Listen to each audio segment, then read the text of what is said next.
Did I say you could stop? Put your back into it.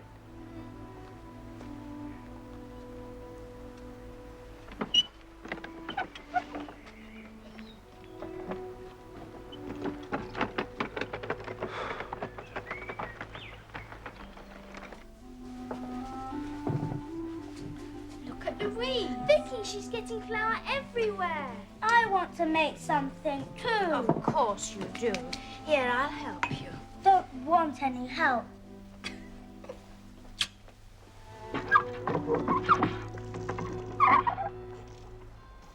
Fair. Only fair. Now, 2.5 hours at 5p an hour. That's, say, 1 shilling and twopence for you, and 1 shilling for you. Not much, is it? No, sir. Well, it's the exact wage a working man would get for the amount you've done. And your father, in his wisdom, wants you to learn just how hard it is for folks to earn enough to feed and keep themselves. That's what he says. But he doesn't really help us to understand. Why not? Well, you see, it's only pocket money for us. We don't have to live on it.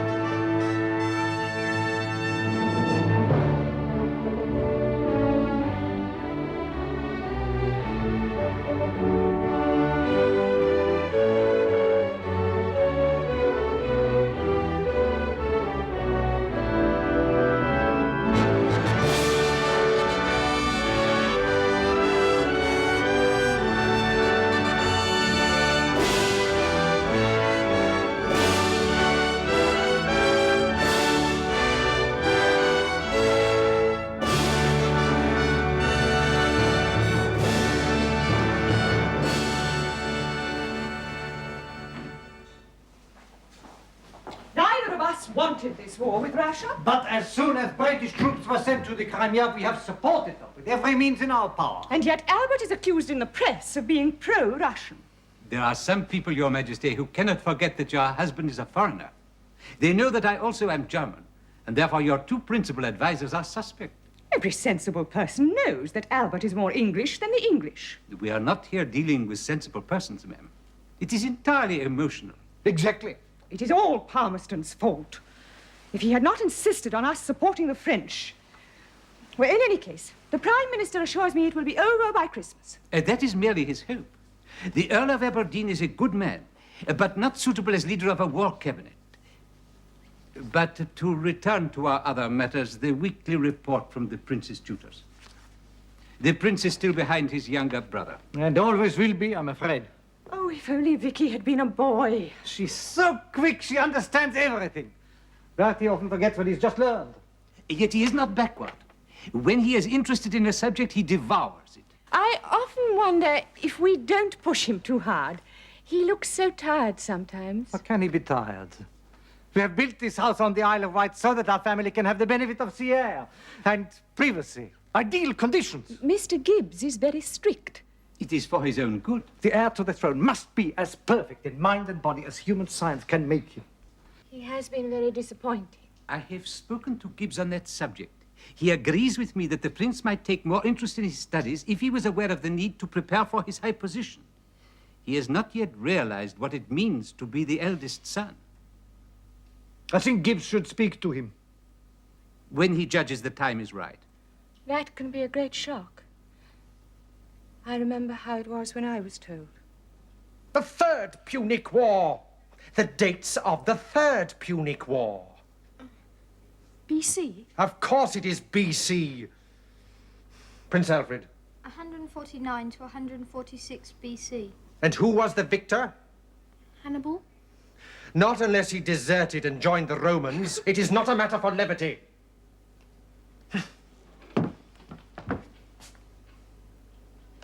The Battle of Austerlitz. 2nd of December, 1805. Waterloo. June the 18th, 1815. Why is it that you cannot remember anything that you've read of ancient history while you know the dates and numbers of the campaigns of this century? Because they're real. You do not believe that the history I teach you is true? Oh, yes, sir. But the history of today is more important. Why? See, when I'm old enough, I want to join the army. I'm going into the Navy. Indeed. May I remind you, gentlemen, that there are minimum standards of education required for officers in the services, which you are both still far short of attaining. Prince Alfred, you may dismiss. You will stay here. But we're expected for tea, Mr. Gibbs. Then you will inform your parents that I have detained your brother for reasons best known to them. I'll wait for you.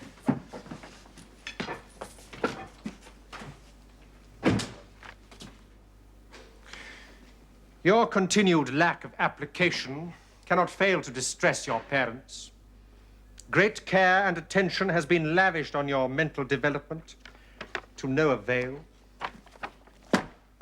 The tables of the kings of England, to prove that you are capable of some concentration, you will recite and memorize them.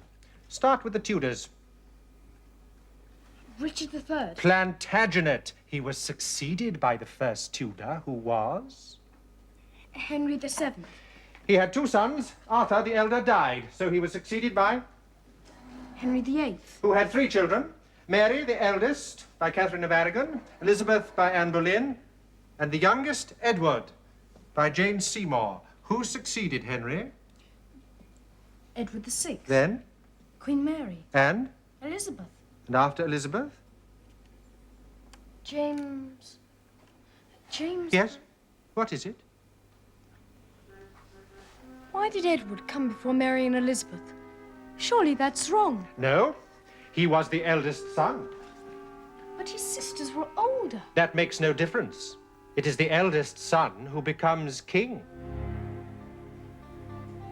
Try the cake, try the cake. What? Try the cake. Oh, very well. Where shall I begin? Vicky.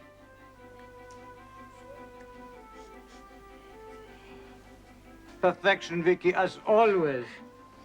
Who made those? Alice? Yes, try mine. What? Did you bake a cake, Louise? That one. That one? Well. Now.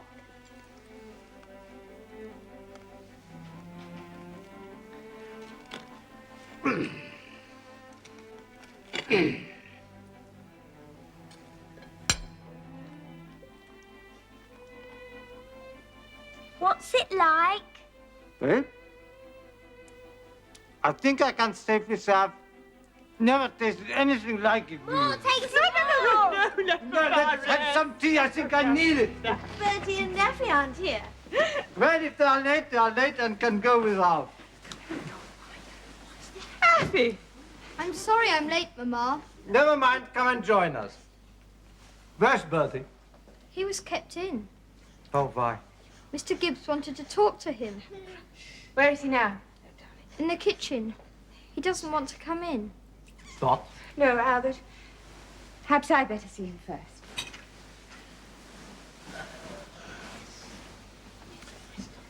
Well, it seems that we are going to have to wait after all. Shall we take game? Oh, yes, What shall we take?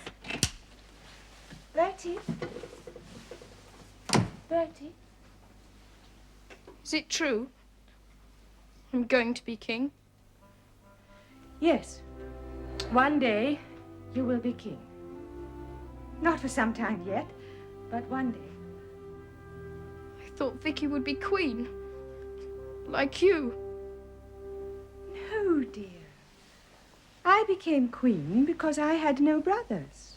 Why not Affy? He could do it. Or Arthur. It is your right, Bertie. You are the heir. But I don't want to. I don't want to be... Oh, my dear. It is not what we want, but what we must. What is our duty. Why can't Father be king?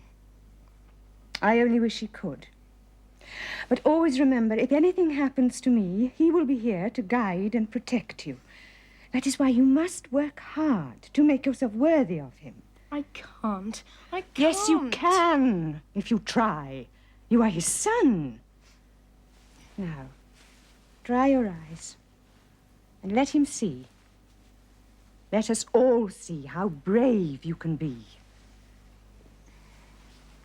So the shoemaker's daughter jumped onto the horse, but as soon as she was on the horse, she realized it was a magic horse. Because it had wings, and it flew above the village and above the castle, right up into the mountains, and there went... Ah, well, now that you're ready, perhaps we may have some tea. Yes, Papa.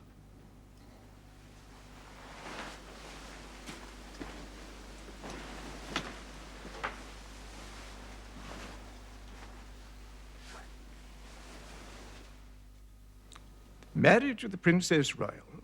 You'll excuse my bluntness, ma'am. She's only 14. Oh, it will not be for some time, Prime Minister, but it must be arranged. We will not force her to marry until she is willing and of age. Again, you'll excuse me, ma'am, but are you sure the Prince of Prussia is the right man for her? He's a very amiable and serious young man. But when His Royal Highness suggested that Prussian mercenaries might assist us in the Crimea, there was a public outcry. People said, why not Red Indians or Eskimos? Yes, Lord Aberdeen. But if Vicky is married to the Crown Prince, that will ensure German neutrality and will provide us with a valuable ally. Prussia ranks only 5th in Europe. But she is increasing her military power and will soon be a force to reckon with. I should like the leader of the German states to be linked with us by marriage. I will go further. I have a dream. If the rest of my family choose wisely, of the whole of Europe, united by the family ties of their rulers. A family of nations. You're a man of peace also. Surely you can see it. It is a noble plan, sir. It seems so strange to talk of peace with our armies still fighting outside Sebastopol. These reports of hardship and terrible conditions among the men. When I saw the wounded returning from Balaclava, I was so moved I couldn't speak.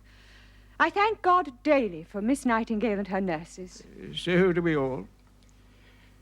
So do we all. If there is one woman I envy, it is her.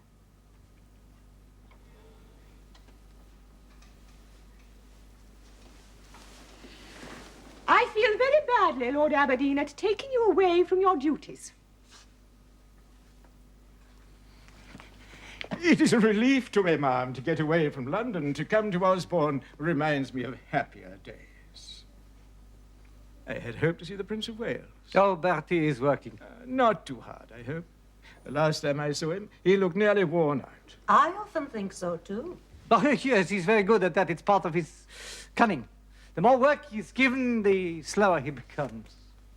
Have you never thought of sending him to school somewhere? Prince Albert believes he should be kept apart, protected from the world. Here, you see, he can be subjected to a rigorous system under strict discipline from 8 in the morning till 7 in the evening. And what does he study? Oh, the usual subjects. English, Latin, French, German, history, geography. And also mathematics, social economy, and chemistry. Not forgetting music and drawing, drill and gymnastics. And useful work at carpentry, bricklaying, and gardening. It will all help to make him the complete man. A rhomboid, a rhomboid. Describe a rhomboid. I can't remember, sir. So you can't remember. How very convenient. Well, we must stimulate you. Ow!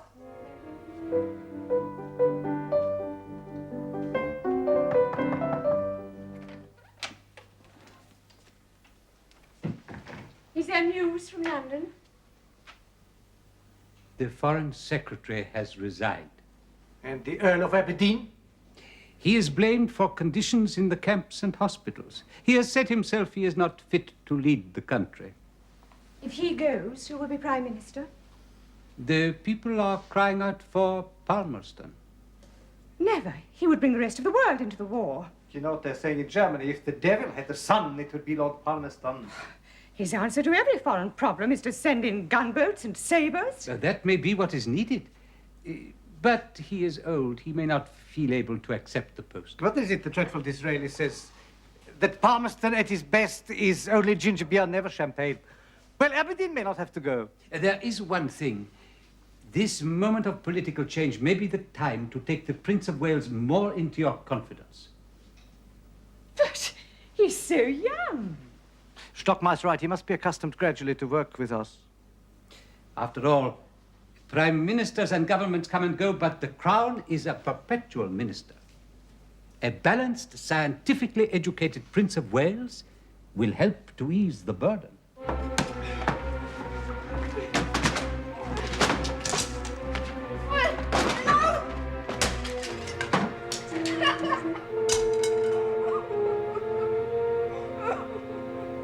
This is not what I expected, Mr. Gibbs.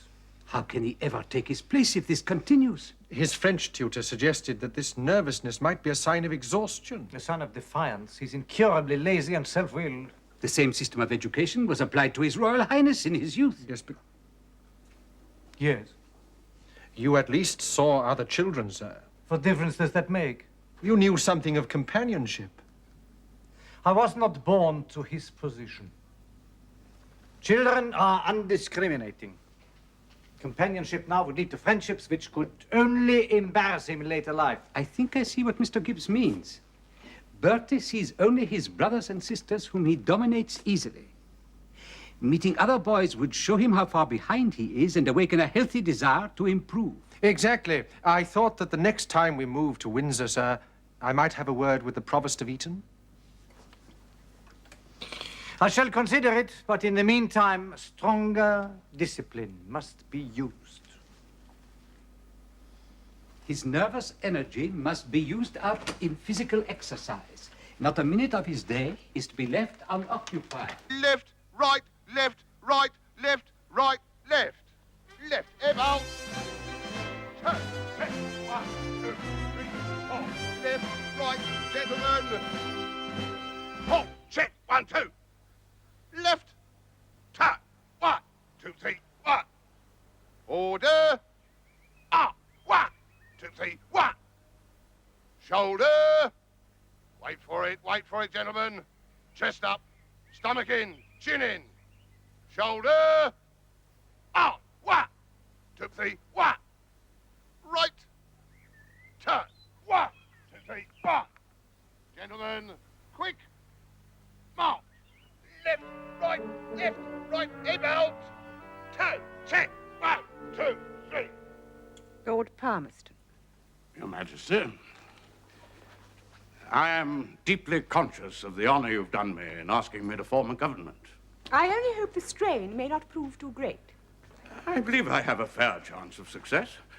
And even at my age, a few years of service left in me. You take office at a difficult time, Lord Palmerston. Then it is all the more important that the war should be brought to a quick and effective conclusion. What do you propose? The Russians sit inside Sebastopol, ma'am, which is nearly impregnable. Our army and the French are outside, bogged down by appalling weather and intolerable conditions. Which little has been done to improve. I've written to the government several times. And I've read most of your memoranda, sir, and with many of them I agree. But the total reform of the army is impractical. But other suggestions should be adopted at once. The establishment of a depot at Malta, a training camp at Aldershot, new means of organization and supply, and some of the generals must be replaced. Many people will object. The generals will oppose you. But they will not win, ma'am.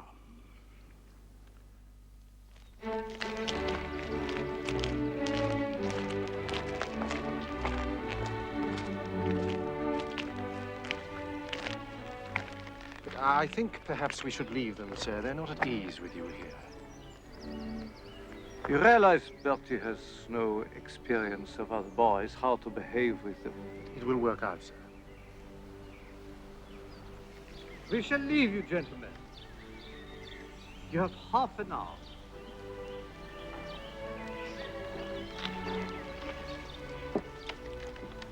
What's your name?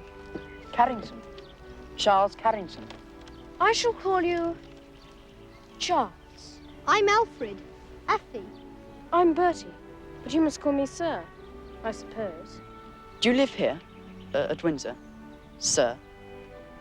Some of the time. We have other places. Well, do you go to school, sir? No, we have tutors. What do you study? Everything. Well, do they let you play games? Oh, yes. We have drill, gardening, and bricklaying. Bricklaying. Why not? And we have riding and racing. Can you run?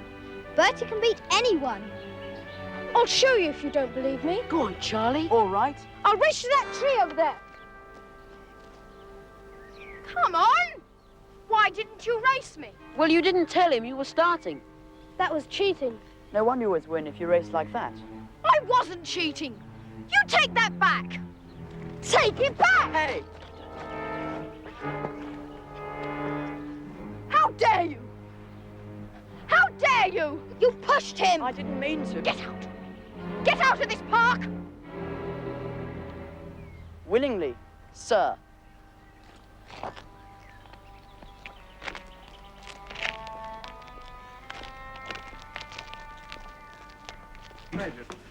Poor Bertie. My dear Mamma has only shown once again that he cannot be trusted. How can we possibly take him to Paris? Palmerston insists. Oh, Palmerston. The war is in the balance.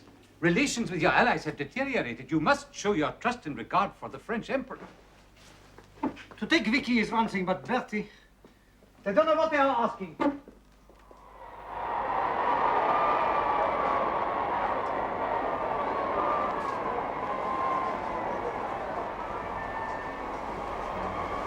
You are pleased with the reception? We are overwhelmed. It is as your great Palmerston said, my sir. Our peoples have only to see us together to realize they have nothing to fear from each other.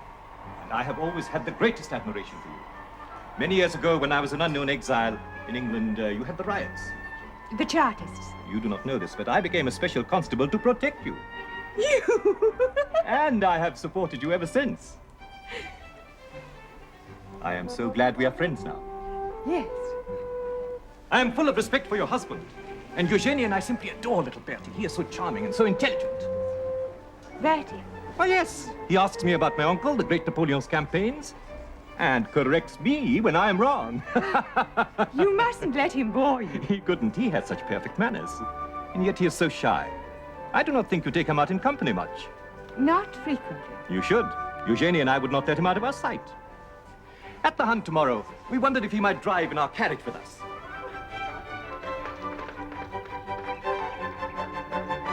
Did you enjoy the hunt, Bertie?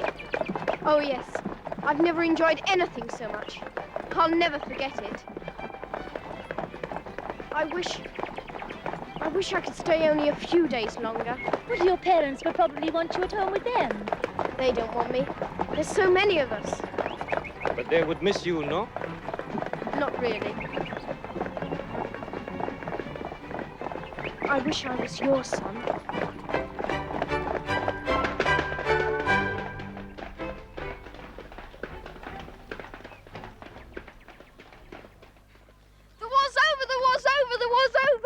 We all know it, Prince Alfred. But although Sevastopol may have fallen, your studies will continue. We're on holiday, Mr. Gibbs. But we shall not turn pleasure into idleness. We shall take the opportunity while we're here at Balmoral of studying botany on our walks. But they're waiting for us at the picnic. We may not return before your sister and the Prince of Prussia. Why not? They may have something to discuss with your parents. Come along.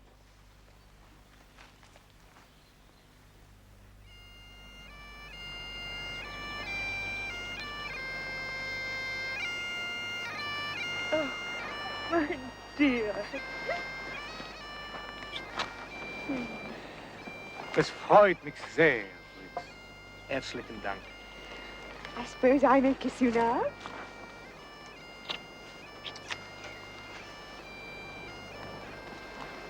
Of course, you realize that Vicky cannot marry for at least 2 years, possibly more.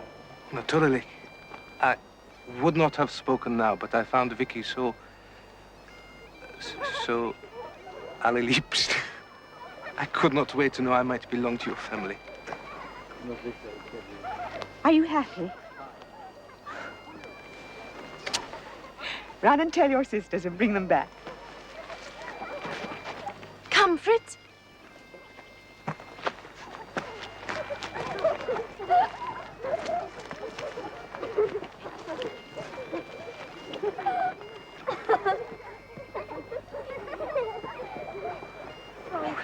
Albert.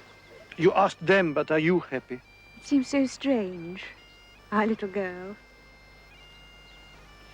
Everything is happening as you planned. If only we could make something of Bertie. I've had an idea. The only thing that interests him is the army. I shall tell him that if he works hard for the next 2 years, we shall allow him to take an entrance examination. But for it to work, he must be kept completely apart from his brothers and sisters. There must be no distractions. He will be very upset. He's very attached to them. It is unfortunate, but it is his last chance to make something of himself. Mama, Papa. Ah, Elfie, come here. Your mother and I have something very important to tell you. Come along.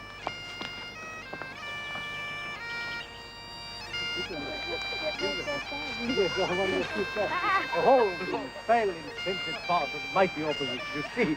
Oh, we nearly crashed. I will tell you. I think that the only mother, the happiest mother in all Europe.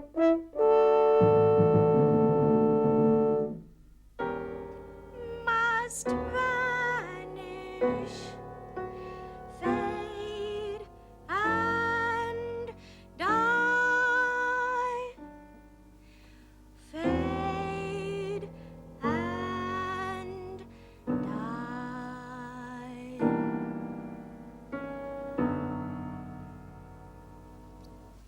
Beautiful, Vicky. You have a perfect understanding. Quite perfect. Shall I sing something else, Mama? Please, no. That was lovely, but I have a slight headache. Are you not feeling well? Do not rush to have children. Fritz may be kind, as Papa is the most considerate of men, but no man knows what we go through. I don't think we need to trouble Vicky with such problems. She is nearly 17 and will be married in a few months. And we may leave those subjects until then. Can I do anything for you, Mama? No one can do anything for me. I have learnt to bear everything in silence. And it is always at times like these that I seem to have more problems than ever. Such as? This marriage, it causes so much trouble. But how? Take one example. Your father, where would he stand? As a mere prince, he will rank beneath all those Prussian kings and grand dukes, not to mention Bertie as Prince of Wales. Bertie? You may laugh, but he ranks above his own father. It's unthinkable. I shall stand by my daughter and with my wife. Unless the King of Hanover pushes you aside, as he did at Augusta's wedding. No. And to cap it all, Lord Palmerston insists on a general election. Well, I sympathize with you. We all do. But you really must try not to agitate yourself. Vic, it's time for a talk. Yes, Papa.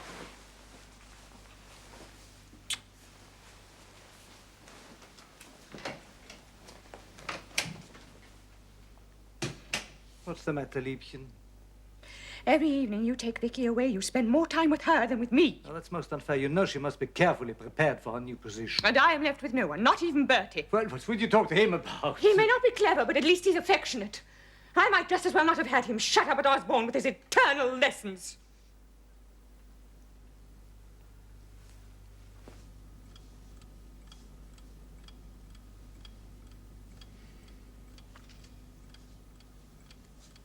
May I remind you that you have 4 hours for this examination?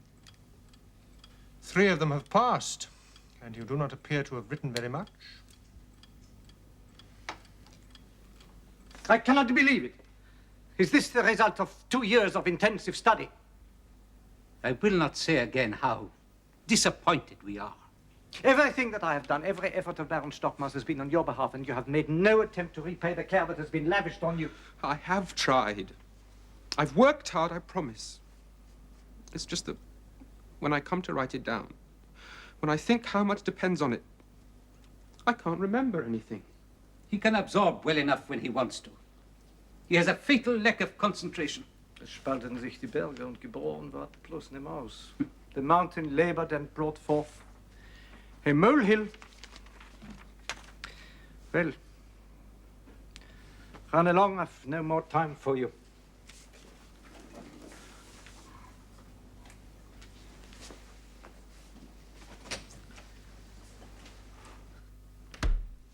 There is so much, Stockmar, so much to do without this. I think I have seen what the boy is up to. He complains of tiredness. Weiß es immer nicht. He doesn't know what it means. Oh, quite so. He does just enough work to avoid punishment. He knows that in a few years he will be of age and out of our control. Perhaps. We must not give up. The experiment will fail unless he is dealt with ruthlessly now. This system of education was drawn up by some of the great minds of the age and cannot be destroyed by a mere child. I shall deal with him, but not now. What is wrong, my prince? I feel like an old man, Stockmar, an old man who has nearly everything and realizes he may soon have nothing. You are unhappy. You're the only person in the world I could tell. With Victoria, it is becoming as it was years ago. Suspicion, jealousy. Jealousy? Of her own daughter, of my affection for her. She's leaving us. How can I pretend I shall be happy when she is gone, when the richest part of my life will be over?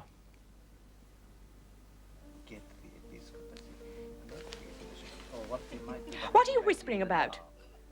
We are not whispering. Papa said I should always look out for the bishops. You never know what they are up to. I don't find that amusing. And I will not have conversations I am not allowed to hear. We speak no treason, Ma'am. What? That's a quotation, Mamma, from Shakespeare. And I suppose you think that's clever? We are passing the evening pleasantly. And excluding me. No, leave him. It was a mistake to wait 3 years for this wedding. We should never have agreed to it at the time. Fritz, Fritz? What is Fritz? You should have married him and been done with it. How can you say that? The longer we wait, the more arrogant these Prussians become. Who do they think they are? After all, it's not every day that one marries the eldest daughter of the Queen of England. You cannot blame Fritz. Why not? He is only marrying her because she is my daughter. Mamma. You should have known. Vicky.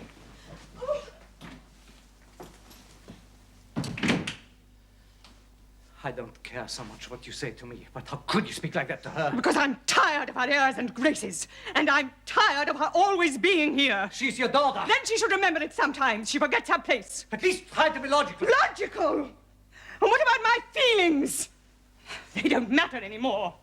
I'm shut out, excluded. If you feel neglected, there are the other children. What comfort are they? They should be your dearest companions. You should be. But you're always working, or tired, or with Vicky. Any excuse to leave me. I see. So we're back to this. It is true. I should have known your promises meant nothing. You have not changed, and now it is worse. Once it is only me. Now you hurt the children with your malice. That is unforgivable. It is they who hurt me. You cannot wait to drive Vicky away from us. You think of no one but yourself.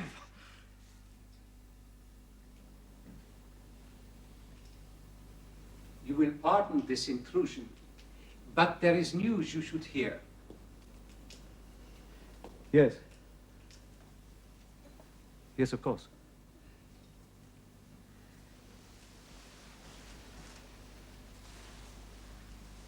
Palmerston has had a total victory and been returned with an increased majority. I thank God. For Palmerston? He has my complete confidence. Her Majesty feels she could not do without him at the moment. So, our opinions change. There is another matter on which I have thought long and deeply. Yes? For over 20 years, I have been your personal secretary, advisor, and, may I say, friend. I have grown old in your service, gladly, but now it is time for me to go. Stockmar. No. From now on, I shall make my home in Coburg. But why? I have worked as long as I had strength to work for a purpose which is largely achieved. In Germany, I may still be of service to your daughter and her husband. They will need much support. But you can't just leave. With great respect, ma'am, the final lesson that you both need to learn is that no one is indispensable.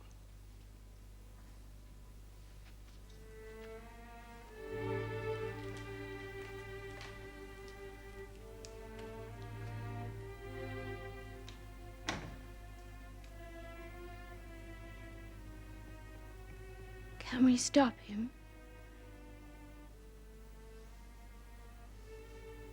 No. How can we do without him?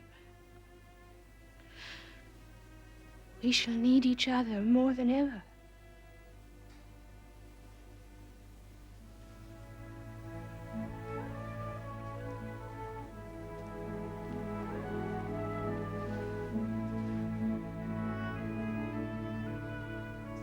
I trust Your Majesty has recovered.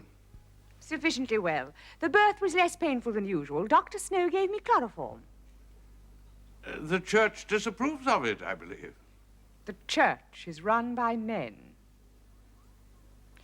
But now that Baron Stockmar has gone, I need someone beside me with full powers to ease the burden.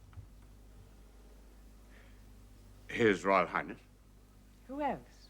Who else, indeed? He is already an unofficial member of every government. No one is of more value to the country. You're kind, Lord Palmerston. You do not object? On the contrary, ma'am. But every suggestion I have made until now has been opposed. Perhaps because Your Majesty wanted your husband to be made king or king consort. And now if it were to be prince consort. It must be awful to have to meet so many strangers. All of them saying, aha, so this is who's going to marry our princess. I am petrified. You know, here now alone with you is the first time I have been able to relax since I came to England.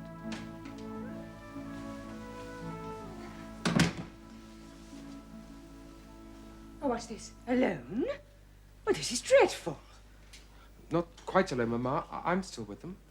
This will never do. Vicky, how could you have been so indiscreet? We were only talking, Mamma. It is I who am guilty, Mamma. I have not been able to see Vicky for more than 10 minutes since I arrived. We've hardly seen each other. We must have a chance to get to know each other a little. Please, Mamma. Well, of course you must. That is very natural and proper. But I'm afraid I cannot allow you any time just now. I'm far too busy to sit with you. I'm still here. I'll stay with them. Surely there's nothing wrong if Vicky is with both of us. Please, Mamma. Bertie can sit between us. That will not be necessary, so long as he remains in the room. But this is an exception. You will not stay long. You will not hold hands.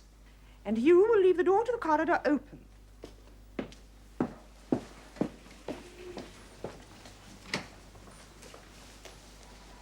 Very well. Thank you, Mamma. I shall expect to see you in a quarter of an hour. What did she think we were doing?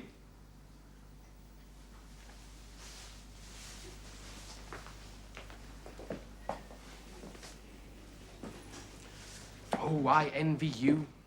Going away to Germany, away from timetables and chaperones. No, I must tell you, the Prussian court is just as strict, just as formal as Windsor. Perhaps even more so.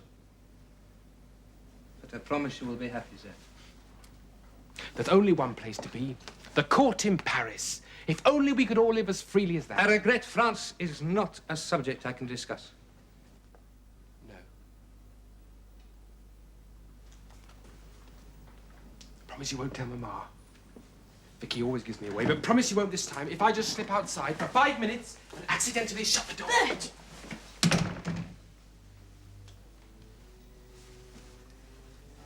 He has given me the first chance to tell you alone that I love you more dearly than my life.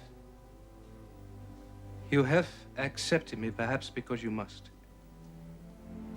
I have to know if it would be possible, if you could feel. Yes. Dear Fritz. Just as much. No. We must not hold hands.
God be with you.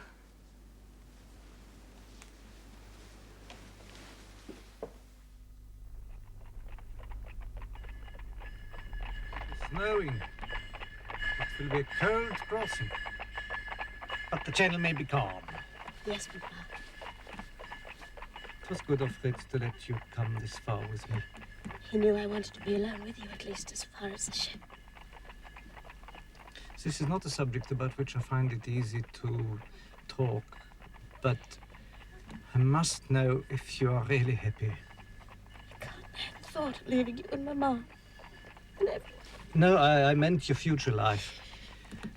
Do you really love Fritz, or did the pressure of knowing what we wanted make it impossible for you to say no? I think I love him. And the more I see him, the more sure I am. I'm glad. I should not like to feel that I'd forced you.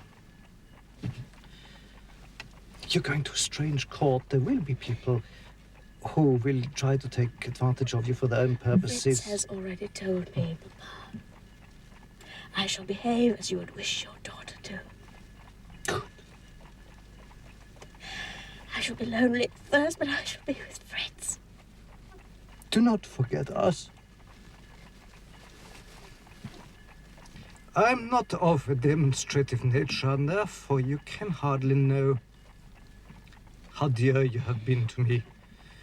You are the closest thing to a true companion I have ever had. Oh, Papa!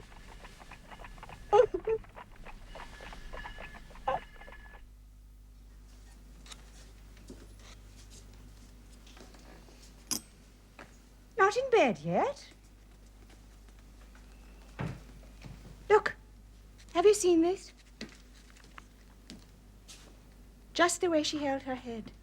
Yes. It seems so odd, so empty, after all the parties and excitement. And Vicky gone. I don't think I ever felt so alone. I'm with you. I'll always be with you. Of course, dear. I know I can never take Vicky's place, but I will try. I'll do everything I can to please Father and you, to make you proud of me. I'm sure you will. There is much good in you. You do not have your father's mind, but you cannot help it. It is too much to ask. Try as you will, you can never be as great and as faultless as he is. Try, therefore, to be like him, at least in some things, and you will have acquired a great deal. Albert! Oh, you're cold. No. Right It's nothing. through. Come to the Hello, fire. There. How was she? Sad to go, but I could see she was excited. Some girls threw flowers, petals, on the pier she left. They were swirled away in the snow. Glad I didn't come. I believe she will be happy. She sent the fondest love to you and Bertie. Bertie? I thought about him on the way back, you know. He is now our eldest child, and whatever his failings, he should be treated as such. Yes. He must be given a certain measure of personal freedom and a share in our work. He will not be joining us, as Vicky did. I have only been able to bear these last few months because I thought that at the end of them we would be together again alone. Of course. Now, what I thought for Bertie was he should have some of his own out of the way, somewhere large enough for him and Gibbs and the chaplain, say, and a few equerries to protect him, men of the highest moral standard. I thought perhaps White Lodge in Richmond Park. Oh, yes. It's fairly isolated. A few months there with Gibbs and such men should help to mold his character.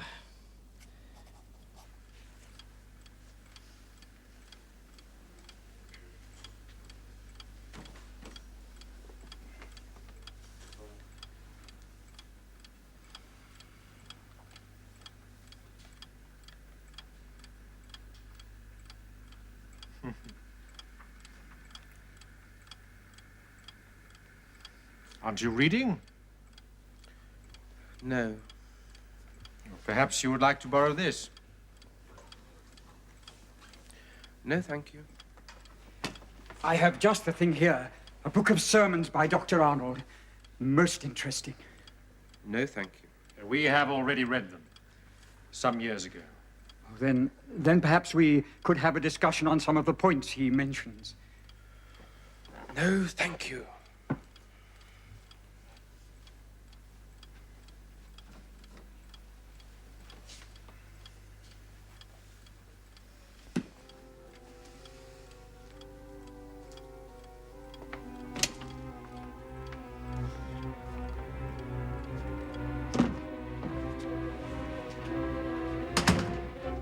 What is it? Gibbs. Gibbs has resigned. Resigned? He has given up. Of course it was inevitable.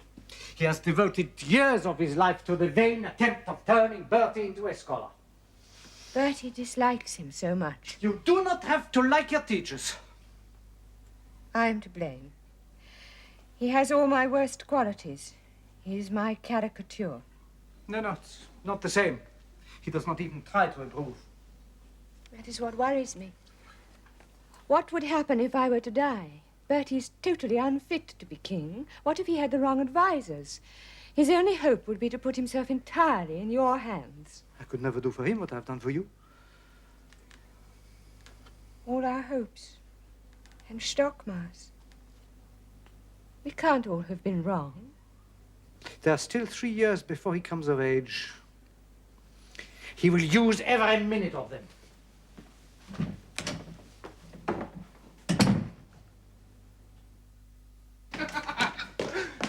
Oh, it's good to see you, Effie. How is it? Well, the other chaps ragged me a bit at first, but I like it. Do they watch you all the time? Not all the time. Last week, they let me climb right up the mainmast and out along the yard. But you have to, really, to show you're not afraid. Oh, I wish I could. What about you? I'm out of prison at last. No more White Lodge, no more Gibbs. So what are you going to do? Something. Something useful where I can show them what I can do. Often, I feel they think too little about me to love me.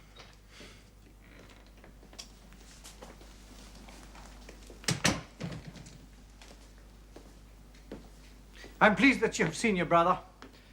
Now you may say goodbye.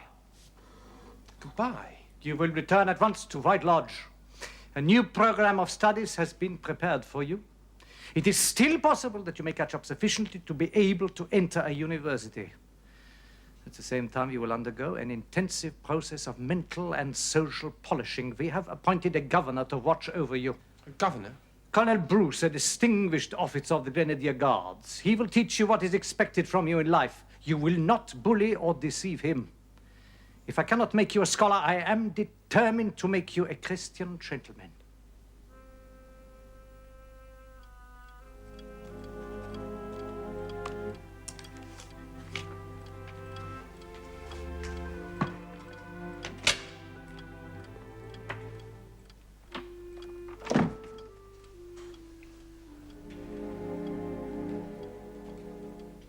The gentleman does not sit in that position. Nor indeed does he lounge with his hands in his pockets. May I ask where you are going? Out. Might I remind you, sir, that you must first ask my permission. If I approve, I shall provide you with an escort. in case you should meet undesirable company. Now, I suggest you would do better to continue with your studies.